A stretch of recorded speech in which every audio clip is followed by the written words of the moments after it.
What's going on, guys? It's Mohammed, the host of Aware Alpha, and welcome to episode 77, 78. I'm not sure exactly which episode this will be. Just want to say I'm super grateful. I'm feeling happy and I'm excited as usual. And it's just a pleasure to be able to get this blessing to have people listen to this voice, listen to the things that I'm sharing, and listening to the interviews that we have been doing here on the Aware Alpha show. And it's been exciting because I'm getting a chance to learn so much from these individual guests. And today we have a special guest who goes by the name of Gopika. I'm going to tell you guys a little about her so you guys get an idea of who she is. So she goes by Yogini Gopika. I'm not sure exactly if I pronounced this right, but she's going to end up, fixing this for me. She's a tantric priestess and a goddess embodiment coach who has created Yogini Shakti Tantra to empower women through the transmission of feminine spirituality. Her passion is to merge the mystical and the erotic in order to bring about personal evolution and inner freedom. She does this by weaving together the modalities of Ayurveda, yoga, and Tantra with her own intuitive wisdom to bring about powerful transformations. For the last several years, she's been teaching Tantra yoga teacher trainings in both India and Nepal, and in addition to one-on-one mentoring, guiding seekers into the expression of their highest potential. She has also written an ebook called The Goddess Guide to Self-Care and has recently released an online course called Opening to Transformation, a course to tantric love. Welcome to the Aware Alpha podcast. Hi, thank you so much for having me. It's such a pleasure to be here. It's a pleasure. A question that comes off the top of my head is, how did you get here? Like, how did you get to teaching Tantra, Ayurveda, all these things? And right now we're talking, and you're in India actually. So were you always living in India? So just tell me. Yeah, it's a long story, but I'll try to keep it short. I've been in India for 20 years as my main home, more or less. I had my home in Nepal for some years in between that. And I was always interested in going beyond the scene, I felt like we're born into this life and it's so profound just to be alive. But as a child growing up in America, I didn't find the answers to the questions I had, like, who am I? Why am I here? What is the real deeper meaning of this life? And once I found yoga, I was searching, I was living in New York City searching. Once I found yoga and started reading these books and doing these practices, I felt, okay, here's something that I can satisfy these, yearnings and longings for something bigger than what society hands you, which is like, get a job, make your money, establish yourself, et cetera, et cetera. And I felt so confined and kind of like my life force was shut off in that avenue that I started to go in, but quickly changed. I became a yoga teacher, met someone who brought me to India. I was living in a bhakti community. Perhaps you're familiar with Krishna consciousness. So I spent the better part of like 12 years in Vrindavan, which is Krishna's birthplace, and doing very deep sadhana. Our morning program starts at 4 a.m. and we do a lot of chanting mantras and devotional practices. And at the same time, I kept the yoga and the asanas, pranayama, meditation going on. And so my life was really fully dedicated to this path of self-awakening. And of course, gradually, once that happens and you go deeper and deeper, and, one thing leads you to the next, to the Ayurveda, to Tantra. I met my guru who encouraged me to come to his ashram in Nepal. And there I found what I felt was really my calling. Tantra encompassed everything I always believed in, but I didn't know that it had a name. So it was such, like a relief, I guess. Yeah, total relief to find this spirituality that was in harmony with my own feminine being and with my own values of life.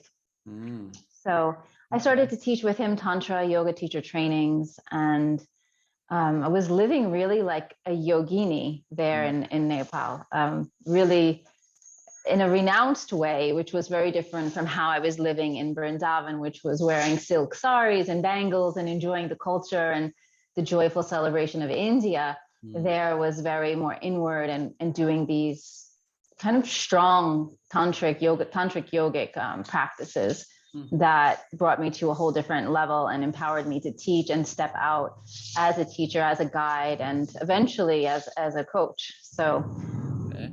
yeah, That's and in amazing. between all of that, I learned Ayurveda and Indian classical dance and other things.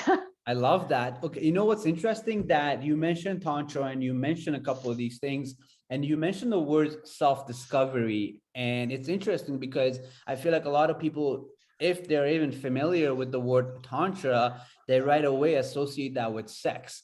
And you, like you mentioned self-discovery and words like that. So what does Tantra mean to you? Well, Tantra has a very specific meaning. Means to expand. It comes from tanoti, and tra comes from trayoti, which means to liberate. So through the expansion of our own energy, through certain practices, we get expanded. Our energy field, our aura, our ability to see beyond grows. We start to be able to expand our awareness. Then gradually we become liberated from societal conditioning, liberated from fears, from our own idea that we are limited in some way, and we're able to step into our fullest divine self, our limitlessness, you can say, the one that is, fully in capacity. Yeah. That we all know is there. It's like we have this jewel inside of us that we know is there. We know we have this really big capacity. I know I always felt it, but I didn't know how to get it.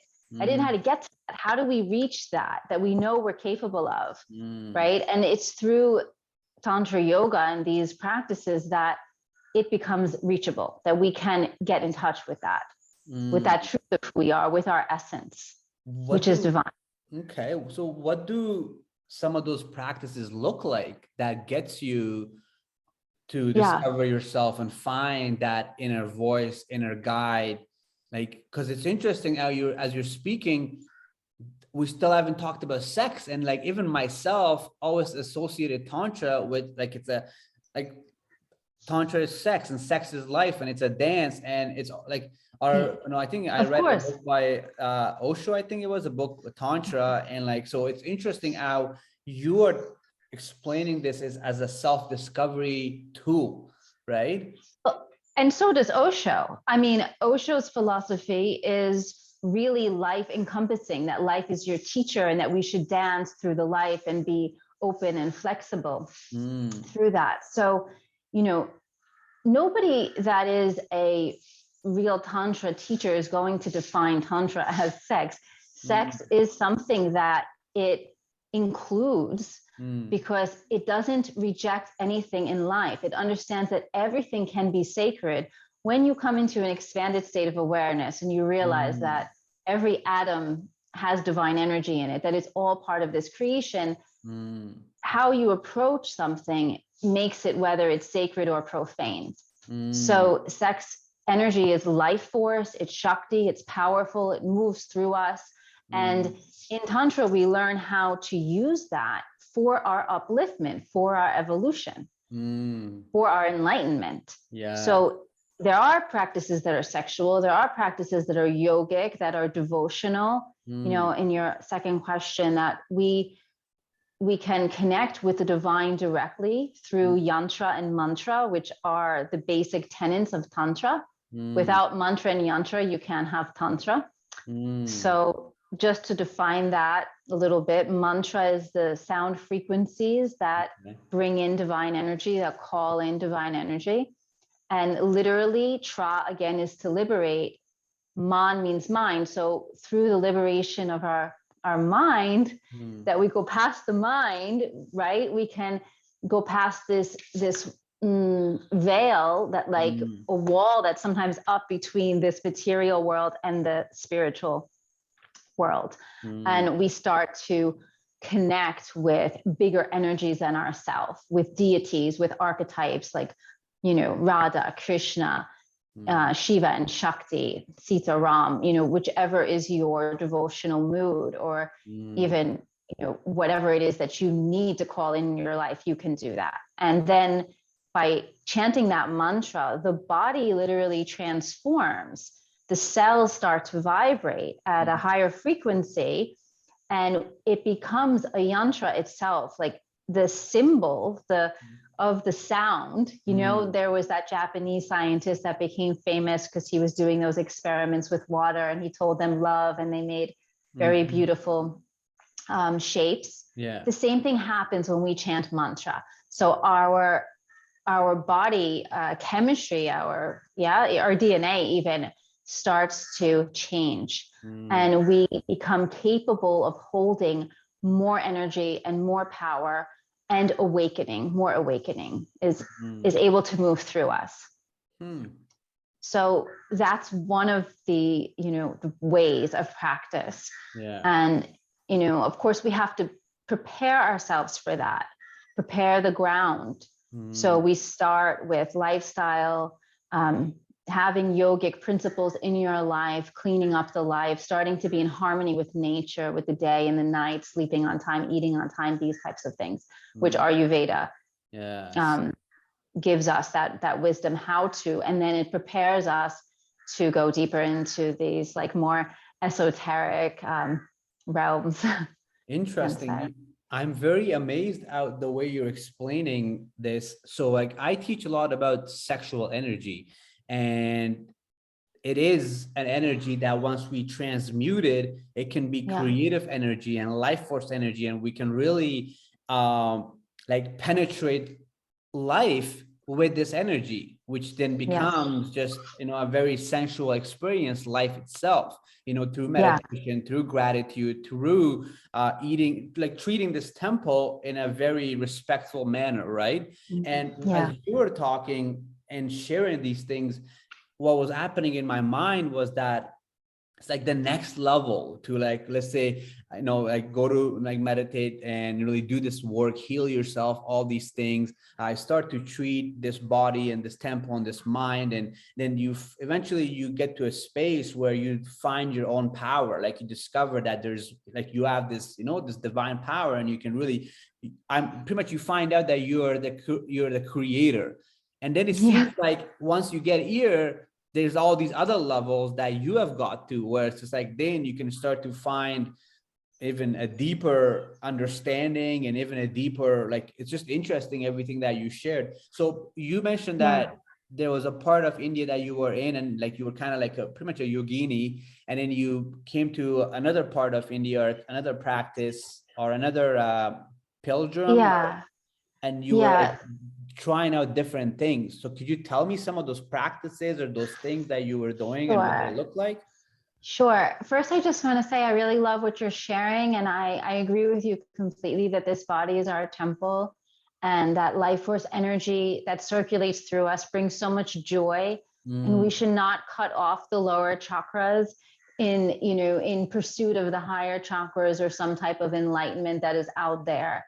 So it's all, we work with this body, with this vehicle. So my path started with yoga. It includes yoga every day. Yoga is like my first and last love. And Shiva's day is coming up, Shiva Ratri on Tuesday, our original guru of yoga. So pranams to him for enlightening the world with these tools. That is so beautiful, because it gives the power back to the people. And it doesn't say like, you need to go through the temple, or you need to go through the priest, or you have to, I don't know, like sacrifice your own humanity or give the power over to someone else. It gives you here and now, here's some simple things you can do. Connect with your breath, move your body, move with awareness, become present, like feel your body, be aware of your senses, your 5 senses bring you into presence and bring you into this communion, this oneness, which is what we're all, seeking, desiring. And that's why sex is also that people think, okay, Tantra is sex, life is sex. Yes, it's all about becoming one. What is sex? Ultimately, it's a union. So when we understand it that way, then it becomes really beautiful. Mm-hmm. But it's not there's like an obsession with that, or we're looking just to enjoy pleasure. Pleasure is a natural outcome. Like bliss is an outcome, happiness is an outcome, but we're not pursuing that. That pursues us once we put ourselves in alignment with the truth of who we are and with, these teachings.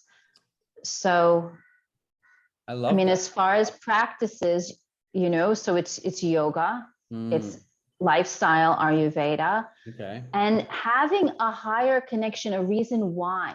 Why are we doing this? What is the ultimate goal? And being really clear on that and connected with that. So a lot of Tantra is intention and imagination. We have our intention very clear, and we're even imagining ourselves, as the goddess or the god in our highest potential. We might not be there yet. We might not really experience that every moment of the day, but we can really bring it into our body through practices of transfiguration. I didn't answer your question about me yet, because I just wanted to answer the question about the practices a bit. Yeah. Of course, there's practices you can do with a partner to circulate energy through the chakras, or by yourself. It's really becoming aware of the internal amazing system we have in our body that we can use through pranayama, through visualization, intention, chakras, and doing it with devotion. That's really important, that we are connected with the divine energy, that we're making it sacred. And so creating a sacred space and purification is a very important part of Tantra as well. Wearing clean clothes, we've taken a bath, we're coming to our home temple in that mood of, I'm here to go beyond, to reach something, to receive divine energy. It's interesting because as you're sharing these things, it's like, for me, this last couple of years, I've just been on this journey, from Vipassana and just so many different practices that I have done. But for me, meditation opened up this big can of worms, where I discovered that I just had a lot of trauma. I grew up in a third world country in war. And so when I got on this journey, it was just it's just, I've been doing these practices to heal parts of myself. Right. So as you're sharing these things, how often is it that when you're working, let's say with a client, and, that they get into this work and then they realize that they have, there's a lot of suppressed emotions that they have not acknowledged for a long time. There's all these abandonment issues that they have not acknowledged. They discover these parts of themselves that they have abandoned for a long time. So does childhood trauma and these things come up with your clients, or is it something that ends up, because it's I feel like I can't end up, being this happy embodied, and practice Tantra and these breathing exercises and all these things, and without healing trauma, without healing these parts of myself, right? I'm curious to hear your thoughts. First, you can go from one way, or you can go from another way. It's like taking one road or another. So yogic practices will heal those things as well. So, sitting there, like I said, chanting of a mantra, it purifies your whole system. It actually dissolves your deep rooted impressions of trauma gradually. That was the process that I underwent. Because you asked me about my past. So I was living in a Krishna conscious community where I was chanting 16 malas a day, sitting and chanting for 2 hours a day, basically, and being in the temple and reading holy books and meditating and yoga, all these things. And I was also traveling around and singing and sharing these things with people. But that was the process that worked for me and yoga. So I didn't do this type of, shadow work and things like that. That's come later. That's come, even now through the Tantra, it just happens naturally. But that was my process in the beginning, that just washed away certain attachments from the past, certain desires or tendencies, things that I used to like, I didn't like anymore. I had no desire to listen to certain types of music, no desire to listen to certain types of, to eat certain types of food, I started practicing yoga. Immediately I became vegetarian without any effort. So the practice is transformational in itself. But yes, also things do come up with clients that, they have abandoned themselves in some areas. And so working chakra by chakra and the areas that are in each of those, like let's say someone is really not stepping into their power, there's fear there, they're hesitant to be who they fully are. So with that, in Tantra, we would say, okay, we need strength, we need fierceness, we need some Durga energy, we need Kali energy, we need the goddess to come in and assist us. So through bhakti and the connection with the deities, we can call her in and we take support of that great, powerful mother with 8 arms full of weapons, and we can chant her mantra and call her in. And we can do some yogic practices related with the Manipur chakra, like the fire element, or with the lower Muladhara chakra to get us rooted into the earth and connect with our feet, with our groundingness. So we work in a systematic way from ground up, and we look at all levels of the being, of every single level, or the Panchakosha, if you will. Like it's integral. So I'm not a psychologist, that's not my background, but I work with the Vedic psychology, with this yogic tradition, which gives us a lot of tools and a lot of support. Okay. So, you just mentioned, let's say somebody has fear or discomfort, right? And, we got to help them step into the goddess or their power. And we do these, like you said, calling the deities. And so like in a practical way, like, what does that look like? So like, to me, in my mind, it's like, oh, fear and everything like that. Okay, let's sit, do some breathing exercises, start to visualize the goddess within yourself, the god within yourself, the king within yourself, and start to step into that power through visualization, gratitude, meditation. And before that, even we have to bring awareness. So even just meditation and doing journaling, what is it that is preventing you? What is the fear? Where are you getting blocked, or where are you self-sabotaging yourself? And what is that that's preventing you from taking that step that you should take? So definitely an inner dialogue, journaling, questions, and not being afraid to sit with the self in silence and let it all come up, put it down on paper, talk it out with a friend, just let yourself be as you are. So in Tantra, we always go back to that first step of, we start where we are, and where we are now, we bring love to it. And it's okay. We don't have to be some perfected form or vision of ourselves. We're perfect and divine now.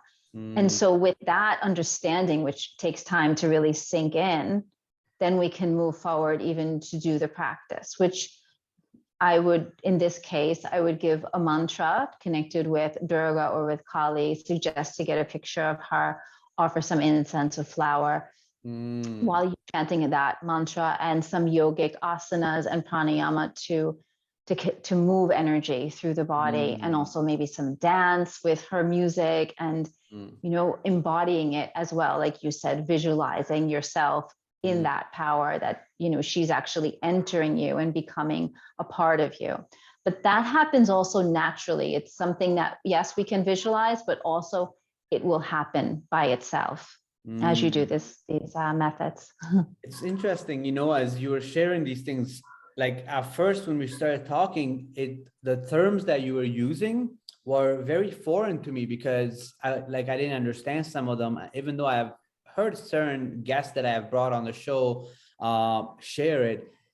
And it seems like at the end of the day, all these practices, the key is self-awareness, right? Self-awareness is the foundation. Like the more you know yourself, the more you're able to understand yourself, the better you become at being an embodiment of these practices and what you're doing, right? It's like one facilitates the other, I think you can come from one way, like I said before, from the other way. So doing the practices will give you self-awareness, and self-awareness will give you the peace and presence to actually say, okay, I need to practice yoga. I need to sit down. I need to dive deep into myself. you Interesting. know? And yeah, Yeah. like self-aware, it's just awesome that at the end of the day, it's just really, yeah, self-awareness is the foundation. Uh, the question I And have, self-love, I would self-love, say. yeah, self-love is Yeah. definitely important for sure. I feel like the more as we become more self-aware, we start to bring more self-love, and we start to understand the importance of self-love, right? Yeah. Through Yeah, self-awareness. for Um, sure. what do you so what do you like about living in India? Like how come, let's say, I'm curious, how come you've never, let's say, moved back to New York City or came back to, like, Well, I have come back. I mhm, have. I've definitely come back in between. mhm, I've come back for like once I came back for a year. That was the okay, longest, but mm, I do have family. I do come back. mm, However, I love India because it feels like home for me in the mm, fact that there's much more freedom here, mm, freedom of being. The yes, feminine is very much alive here in India. The mm, goddess never was pushed out of the temples and basically annihilated like in the mm, Western religions. yeah, So when I came here, I just felt like, wow. And I got off that plane and I like was just smelled the dusty air and everything. I felt home. So I mm, think definitely I had some past incarnations here. mm, Indian people are heart centered and they're natural. They're not pretending to be something else. They're not always trying to achieve something great. They're not, trying to be more than they are as like humans, and they're humble. And you can meet this, the most basic person seemingly from the outside, and inside there's a depth of wisdom mm. that's just been passed down to them, I love you know that. of, yeah. So living here is it's a joy, it's a celebration. There's much more life. Like there's a lot of animals, and you can Mm, probably hear the noises in the background a little bit of the crows and stuff. But yeah, India is a celebration of life, and mm, it's powerful, it's ancient, and it's really been my greatest teacher to push me beyond my comfort zone. If mm. anyone wants to learn how to be tolerant and how how to understand that this life is not in your control, come to India because it makes you humble.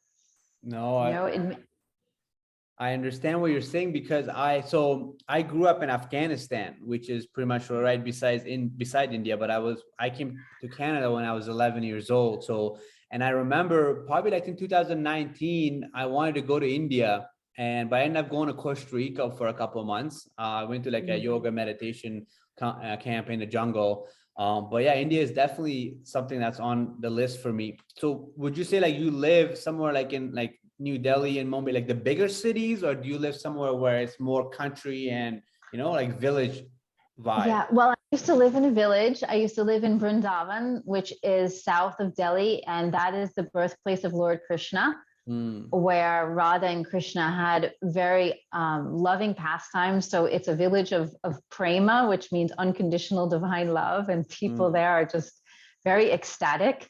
There's a mm, lot of kirtan and dancing and temples and so much beauty and color. So I lived there. That was my home, and it's still the home of my heart. Um, then I moved to Nepal, which is the Himalayas and the home of Lord Shiva and yeah. Kali energy, and a lot of yogic transformation happened for me there. Now I live in Goa, which is south of Mumbai, Mm, and I live on the beach, and it's a very easy place to live. And yeah, there's a international community here as well, and it's kind of a fishing village. mm. And yeah, it's beautiful. It's green, it's clean. That's what I need at this phase of my life, to be able to swim in the sea whenever I want. And Mm. this is my more feminine. She's enjoying it here. I lived in a very traditional way before, and so now it's just more liberated and getting to enjoy nature. But I do go back and visit those other places. That's amazing. So, like a question that comes to my mind. So when it comes to Tantra and Ayurveda and yoga, right? So when you're working with clients, because Ayurveda is more like like food and recipes and what to put in your body and like the right foods, right? That's from, am I Well, right? it's well, not that's part of it. Food is an important part, like, right? We are what we eat. Yeah. But yeah, Ayurveda helps you to know who you are. It helps you Mm, to understand your unique nature. mm, There's 5 elements, right? We have yeah. earth, water, fire, air, and ether, and each one of us has a different composition of those elements. So some Mm, of us have more fire, more, right? And according to that, we have to live a certain way to balance our tendencies. mm, If we have more fire, we'll tend to be more hot, so we need cooling things, for example. So mm, Ayurveda works with these principles of how to balance, and we do that through diet, through mm, lifestyle, through exercise or yoga. Even there's certain spiritual practices that are recommended for different people of different doshas, it's called, mm, which is your constitution. So we understand the self, then we love the self, and we give it what it needs. So we accept, okay, I have this nature, I'm going to work with it, and I'm going to do the best for myself accordingly. that's awesome. Yeah. Go ahead. I thought you were you going to say something? No, and you said, how do I work with clients? So like, first I want to figure that out. I really want to get to know them and see maybe where they're imbalancing their life in any way. It could be Mm, in work or relationship or food or sleep or whatever. So first we want to get that established. yeah. And then we can go to deeper understanding of, maybe the mind or where they're stuck in their life, or repressions, or anything that there's any disempowerment happening. But Okay. if we can, sometimes we can fix things at the root, Mm, as simple as, okay, let's get you sleeping better first, and then we'll get the energy to do the deeper work. mm. That's interesting. So, you seem like a very aware woman. And I have a question that Thanks. I'm curious to know. So do you feel like you know what you want from life now? um I don't even know if I want anything from life. I just Mm, want, you know what I mean? It's like, I rather be like a receptacle for life, like a vessel mm, for the whatever is meant to be for me, that I can receive that, and I can be of service, that I mm, can receive what's meant to come to me, and that way I can use it to serve humanity. Because mm, ultimately, like, we're here for sharing our unique gifts. So I yeah. just want to be able to do that Mm. in It's any way I can, right? no, With what I have. that's a good answer. So in your thoughts, what would you say is the meaning of life? And I ask that because it's very rare somebody would has the awareness to say that, like, I don't like, I feel like there's not much I want from life. I just want to be this vessel that, things come and go in the way, like where I'm able to serve and contribute to Yeah. mankind and to humanity, right? So Yeah. what, in your thoughts, what do you feel like is the meaning of life? Is it to just love? Well, I mean, we're here on this earthly planet to learn and to evolve, and Mm, ultimately to remember who we are. There's a forgetfulness. Like when we incarnate into this body, mm, right, into this body of the 5 elements, like I talked about, mm, we forget our previous births. And so it takes time to remember our unique purpose. So everyone's unique purpose is going to be different. mm, Some people in this life are going to fully remember that they're a blissful soul, and they're going to embody that fully. And some people might be just a waking up, and some might be asleep for this whole life. mm, So for each person, the purpose of this life is going to be different. But mm, the purpose of the entire, like, incarnation as a soul that's keep changing bodies birth after birth, mm, eventually we start to remember that, oh yes, I am a soul, and the soul is eternal, it's unborn, it can never be killed, it can never be annihilated. mm, And that gives us the freedom, because we're not afraid of death anymore, and we can take risks, we can say the things that are uncomfortable to say, or put mm, ourselves out there in a way that is very visible, and share our gifts. Maybe we're a musician, or maybe we're just a mother in this life, and we're putting our energy and our love into these children. So it's going to look very different, but behind that is we're here to evolve and to remember that we are this blissful soul that is conscious. We say in Sanskrit, Satchidananda, it's full of eternity, consciousness, and bliss. So we're here to remember that and to live that the best that we can. That's amazing. You know, I host a men's circle here in this city, and on great. every Tuesday, you know, I just different men come out, and just really, I feel like what I do is I just hold space for individuals to come and share. And one of the things recently someone shared was that, you know, like the world is going through these craziness, so many things are going on, and this individual had this beautiful answer. It was like, it's like, we only start to get overwhelmed by these things when we start to take the physical, like this human experience, too serious.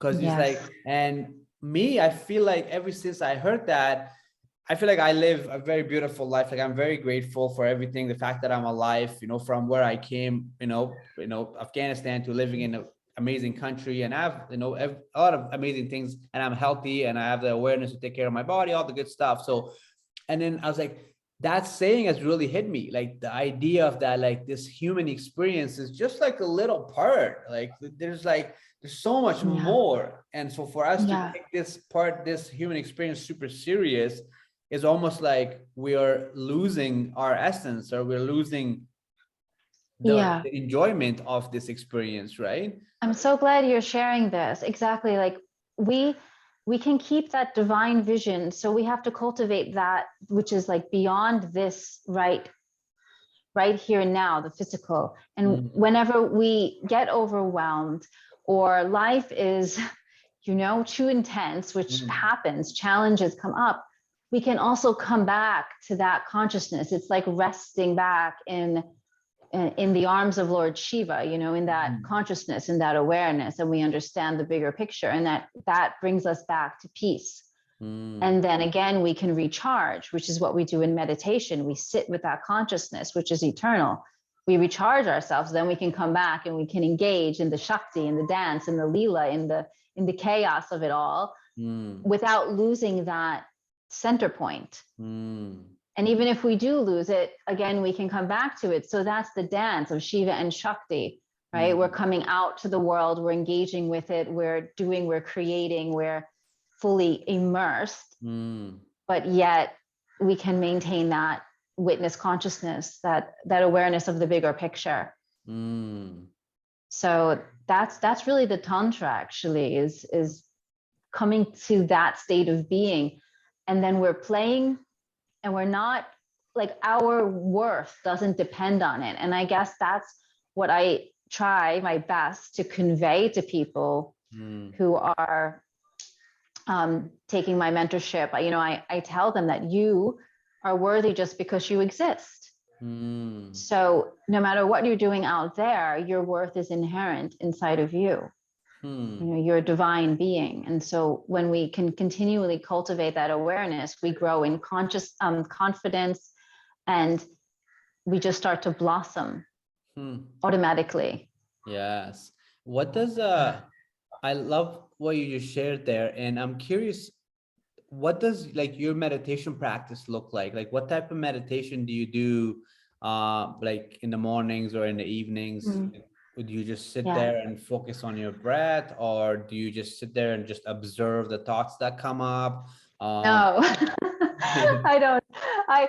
I do yoga nidra every evening. That is my, like, I love the yoga nidra. And What's for that? those of you What's who that?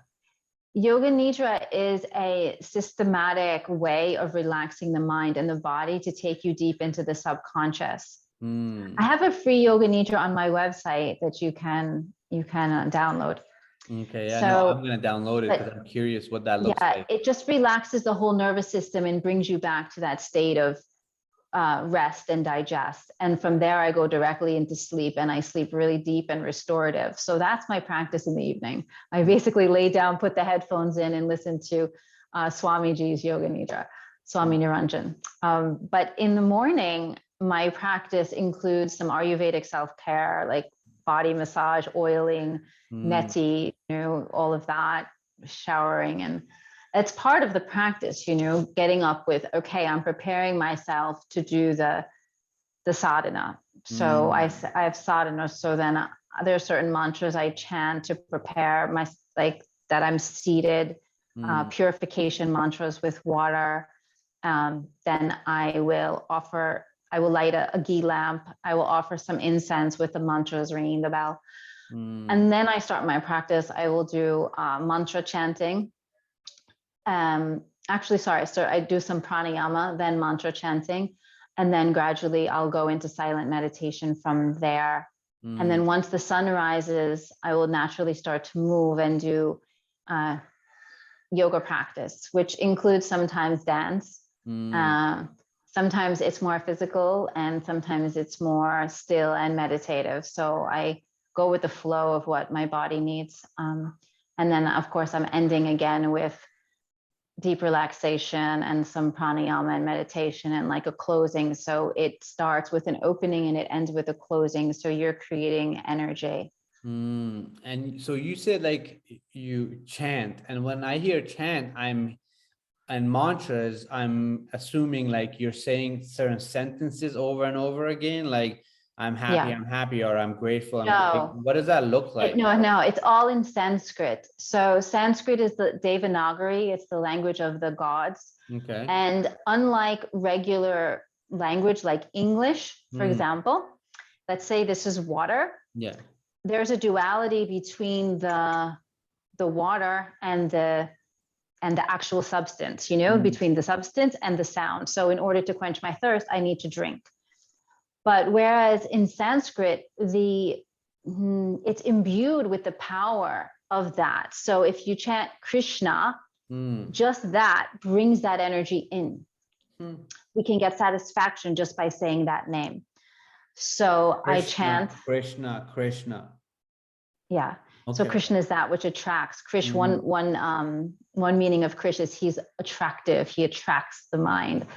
So I chant certain mantras that I've been initiated in, some goddess mantras, and also Hare Krishna. Hare Krishna is with me for forever. Hare Krishna, Krishna Krishna, Hare Hare, Hare Ram, Ram Ram, Hare Hare. Okay. So it's a perfect mantra because Hare is the feminine, Krishna and Ram are the masculine, and there is an equal balance of both, and it really nourishes the heart and just brings so much inner satisfaction. When I'm regularly chanting really well, I notice that I don't need anything. Like you don't want to overeat, and there's a natural contentment inside. It brings that wholeness, that oneness. So mantra is a really, it's such a powerful tool. And I think more people need to do it and promote it, how amazing it is, because it works with the most subtle element we have, which is our hearing, the ether, the ether element. And then that affects all the lower ones, the air, the fire, the water, the earth. They all become harmonized through the sound vibration. So if somebody doesn't, because like it sounds like everything you're saying is in a different language, right? So if I'm an English speaker, my main language is the English, and I'm saying those mantras and not understanding the meaning of it, is it still effective for me? Yes, it is. That's what I was saying. Like, that's why there's no duality between the sound and the word itself. Like if you're singing mantras in kirtan, everyone has this experience of singing the Sanskrit mantras. I mean, most of us who have practiced yoga or gone to some retreats, we've had the experience of communal chanting, singing. So that's also one way. There's japa, which is on a mala, a beads, like to keep count, more meditative. And then there's singing out loud. You can notice the difference between singing in English and singing in Sanskrit, even if you don't know the meaning. Of course, if you know the meaning, it amplifies that, but you're not thinking while you're doing it. You're just listening and feeling. There's nothing to think about. It's not a prayer. Of course, there are prayers we can say that we know the meaning, but even some of the things that I chant, like I know the general meaning, but not word for word, because I feel it. It's creating a power. It's creating something. In the past, it was like ancient yogis, they could say a mantra and actually they could manifest certain magic. Like, you know, they can manifest fire, they can manifest water by saying certain mantras. So as a, you know, if it seems like foreign, you can start with just simply Om. And, you know, and you can start to listen to certain kirtans or songs and see what resonates with you. And so, I mean, that's the path that I'm in, and it's just come to me. I mean, I'm not a fluent in Sanskrit either, but I can speak all of these types of words very easily because they've been part of my life for so long. So, you know, it depends on like how immersed you are. What is your practice? What is your culture?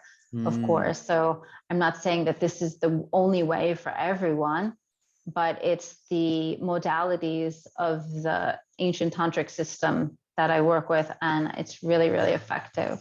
That's interesting because I don't think I don't chant because I feel like I would wake up the neighbors or Well, something. you can chant softly. You That's know, I'm not interesting. saying you're singing out loud at like really early in the morning. Yeah. I do sometimes people complain, so you know you need to. That's Yeah. awesome. So I have a question. So let's say that like I'm very big on movement and dancing, and you know I host the ecstatic dance class every 3 weeks here in the city.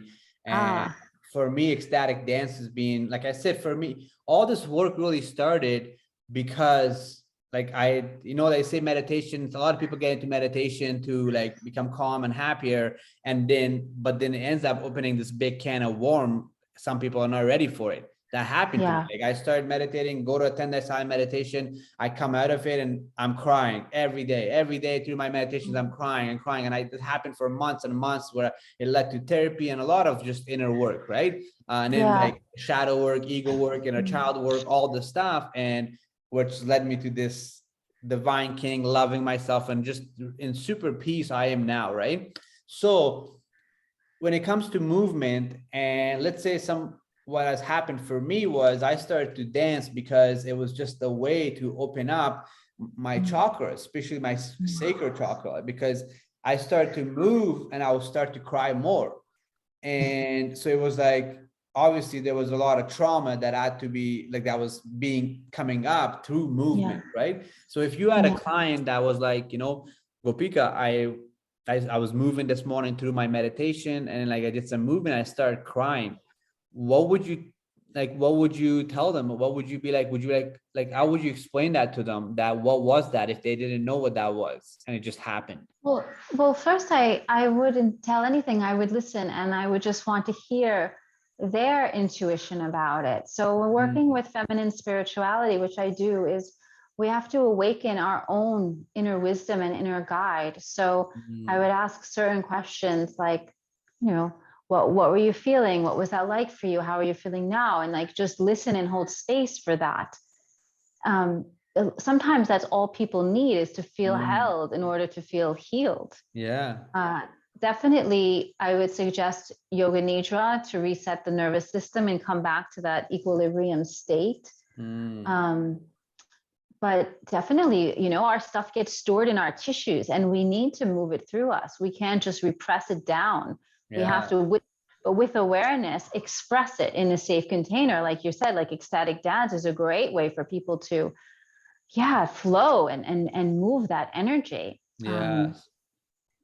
But ultimately, we have to couple that movement. Then I think after that is great if people can lie down in savasana and just come back to stillness and process whatever came up.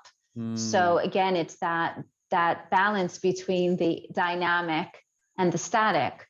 You know, that which is in movement, in motion, emotion, and which is again coming back to that consciousness and the witness and asking, okay, why? What can I learn from this now? What is this teaching me? You know? So interesting to hear. Like I have had so many different guests on the show, different tantric priestess, and it's just interesting your approach and your just the way you explain things. It's like I feel like I need to go to India. Like I need to go, and just because like I have, you know, done the work in a way, and like this healing work is, you know, it's a lifelong work, right? And I've Yeah, it discovered is. I have discovered a lot of, like, I have a lot of tools in a way that are, in my suitcase that I'm able to use to navigate through the emotional chaos that comes up, and also just like to really just make the best out of this physical experience, right? And it's interesting, just the approach is, it's very holistic. Everything that you're Yeah. sharing is very like Yeah. just natural and organic. Right. Well, I mean, it's on one hand, it's a science, yoga, Ayurveda, Tantra, they're sciences. Hmm. They're designed by people who were extremely conscious, and they passed this on. So there's a lineage that I'm a Hmm. part of. So I've received this, we can count this going back. And at the same time, I've been on this path for 20 years. So it's a gradual process. And so now I'm able to teach Tantra yoga teacher trainings. I hold space for people for 1 month for teacher trainings. And we are planning to do one here in Goa and also one in Bali. So you can look out for that and maybe join us for that if you're really interested to dive deep into some of these practices that we've talked about. And it would be so nice to have you with us for a month for a So deep for the dive. month, what is it that you guys are doing? You said teacher training? Tantra yoga teacher training. We're going to do a 300-hour advanced. So it's for people who have their 200 hours already.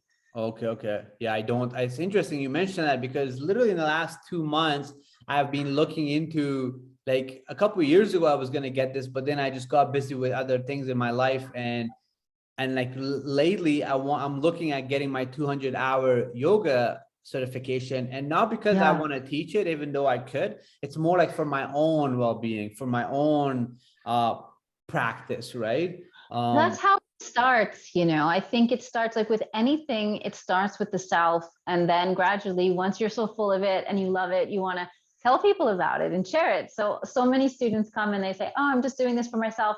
And then, a couple of months later, they're teaching. So Yeah, you it's never like know. it's like finding something so good, and you're so excited, you're like, I want to share this with the world, right? I feel Yeah. like that's what it really is, right? I think, people are inherently loving and kind and they want to share and connect. And that's our humanity. That's our nature. Unfortunately, what we see out there between countries and competition and, what's happening in the world with a lot of things which we don't want to talk about here necessarily, but that's not the nature of people. People have a beautiful heart, and these modalities, all of this healing helps people to reawaken to that beauty within, that lies within. And then our world can start to reflect these values that we are cultivating in time. I like that. So I'm very curious to hear your answer on this. So when the things that you're working through and everything that you're working with, the practices and modalities that you've learned in India, what does masculine and feminine energy come into this, or how do they share this? Huh. Like, I think it was a Shakti and what was And Shiva. Shiva, like, the queen and the king. Yes. So I don't know if is that something to do with masculine, feminine energy, and like, how do you guys teach it, or what are your thoughts on it? Well, yeah, for me, cultivating Shiva has been important because I'm in a feminine body, and depends. Like some women have repressed their femininity, and so they need to get in touch with that. But because of the world, the way that things have been with the patriarchy and the workforce, and we need to be like in a 9-to-5 job or something like Yeah. that. But for myself specifically, I was always very in touch with my feminine, and it was always, kind of healthy in that sense, that I immediately felt in my workplace of this, like, okay, this is not for me. And I found yoga at a young age, and I left my country, and I lived in a way that was in harmony with the self. So that's the feminine. It's like giving love to the self, nurturing the self like a mother, and being compassionate with ourselves along the path. So coming into that divine feminine is really coming into self-love and care and, nurturance. And and then the expression can come. She feels safe and she feels protected by her masculine then coming in as the Shiva, who is able to hold her in the times of distress or emotional upset, because the feminine can be emotional. So the masculine inside of our own self has to be able to be there for the feminine, to give strength and support. So we do that through the structure that we give to our lives. So the daily practices, the daily routines, going to bed at a certain time, waking up at a certain time, the sadhana, the structure, the yoga practice, the day by day that we are strong enough to carry that out. And that strength then allows the creativity and spontaneity to blossom because it's held in that container. So the Shiva and Shakti then really support each other in the evolution of the self, of the blossoming, of the awakening. So the Shiva is the space holder, the container, that peacefulness, the ground, the consciousness. And Shakti in Tantra, she's dynamic. She's the creative life force who is, then ready to go out in the world and, be a force, be a creative energy, express, embody, love, all of that. I love that. As you were just sharing that, so it's interesting how like one person, like we both have these, right? And how you were mentioning, like for myself, I was just thinking, being able to, like, the masculine in me would be to, make sure I take care of myself, I have structure, goals, and have, like I'm making all that stuff happen. And then as I make that stuff happen, it gives my feminine energy time and room to express itself, so where I can take baths and have some rose water and have some ceremonies within myself and all these things. But it's like, both of them are within me, and I am, I'm using the masculine to hold space for the feminine, and the feminine is able to express its radiance, I guess, in a way, the safer I'm able to make it through my masculine energy, right? And yeah. And not push yourself too much. You can see like men who are overly masculinized will not take time for self-care. And there's like an over pushing of the self, like you're a taskmaster with yourself. And I think all modern people do this to a certain extent because we've been raised that way in our school systems, to achieve, to perform. And the feminine invites you to let go of all that and to enjoy pleasure and to be in your truth of where you are now, and love yourself as you are, just because you are there, just because you exist with whatever is going on. Very well said. There's a lot of individuals. I feel like we live in a world where it's like doing, which is the masculine, but then you got to get into being as well, right? Which is, I feel like, the feminine, and just be and just flow and rest and recharge and all these things. And you're right, like men are not doing that. And actually, same thing for women as well, because they're forced to work 40 hours a week, take care of the family. It seems like a lot of women are not even like, there's more women I feel like are not recharging and resting because they work and they come home, they're meant to be taking care of the house and everything. So it's like they never have any chance. While men, they come and put on the Netflix and watch something, and so it's interesting. Well, I mean, and women have a more delicate hormonal system and more delicate bodies. And so a lot of women are actually killing themselves trying to do it all. And that's where the work comes in, to start to say no. And okay, I have to choose either this or that. I don't have to be it all in order to be worthy or in order to prove something. And somewhere there has to be space for me, and for who I am as an individual and as a soul. And am I able to thrive again? Because that's ultimately what we all really want, is to just thrive in our fullness and express that and share that. So definitely we have a lot of work to do in this masculine and feminine balance. And Tantra gives us a lot of tools, because it gives us a framework and an understanding with these energies and how to work with them. As we finish off the podcast, there's a thought that I have, because I'm in this, a stage of my life where like once you start to love yourself and truly find out what this experience, this physical human experience is supposed to be. And I think once you balance, like, like for me, it's just like this feminine, masculine energy is like, I just feel very balanced in this stage of my life right now where, my last podcast, I shared this a lot where for me, last couple of months, I'm taking a lot of baths and like a lot of aphrodisiac, and I spray rose water and I have candles and like Awesome. really like taking care of the feminine in me, right? And as I'm taking care of the feminine in me, it's only helping my masculine, better. And one of the best compliments that I get from the women in my life is that they love my ability to hold space for the feminine. And the question I have as I ask, the question that's in my mind is that what's the like, is there an importance of having a union with an external soul? Because I'm in that stage where I'm like, I'm just so happy. I'm so glad. I'm so grateful for my life. Like, I don't feel like I need somebody else. Like, I don't feel like I need somebody else in my life. But at the same time, because I have had some amazing experiences and with amazing women in my life, I can tell that how beautiful that is, how beautiful, like when the pure feminine energy can really empower a man on a level, like it's a very deep inner motivation when you have the right woman in your life, right?